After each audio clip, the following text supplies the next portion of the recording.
Hi everyone, my name is Kathleen Collette, and today I'd like to talk about digital accessibility. And if you don't know what that is, that's okay. I didn't know about it until more recently when the UNC School of Media and Journalism asked me to serve as their digital accessibility coordinator. And I volunteered, not knowing what I was getting into, but knowing I wanted to learn more about how it would affect me as a campus communicator. So, what is digital accessibility? If you take a look at my first slide, you can start to see. If the pink on pink or the white on white or the small font size are hard to read, that was the point.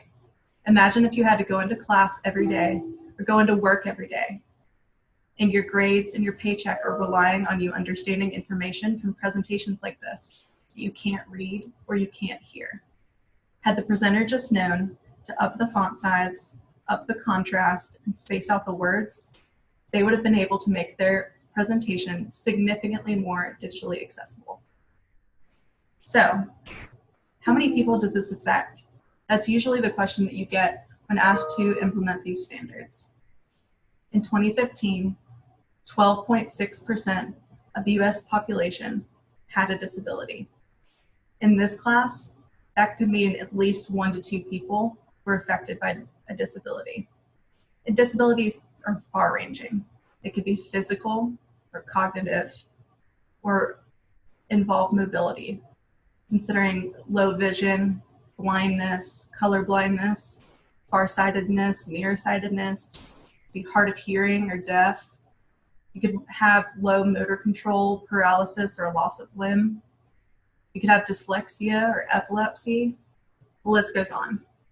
But each of these things are a way that your presentations and your websites and your digital assets need to be responsive. So, knowing that this many people are affected by disabilities, what can you do? A few tips to be more digitally accessible include adding alt text to graphics or photos so that if the photo is not accessible, at least the description of the photo or the graphic is. Similarly, adding closed captioning to your video is key so that if people cannot hear your presentation or your video, they can at least read it. This is also a growing trend on social media where people do not like to play the sound anyway. So you're going to get more clicks regardless and be more digitally accessible. Do not use low color contrast like in that first slide or small fonts. They're difficult to read regardless of if you have a disability. Also, don't use color only to convey meaning. If you mean green is good and red is bad, but you're in an audience that has a colorblind person, you've lost your point.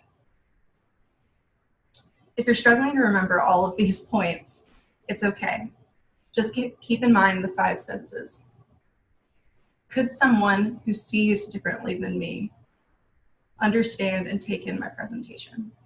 Could someone that hears differently than me, or touches differently than me, or moves around differently than me, still understand and take in my digital asset? If so, you're working on being more digitally accessible.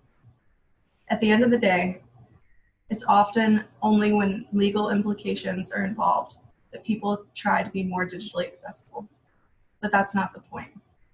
Accessibility allows us to tap into everyone's potential. Thank you.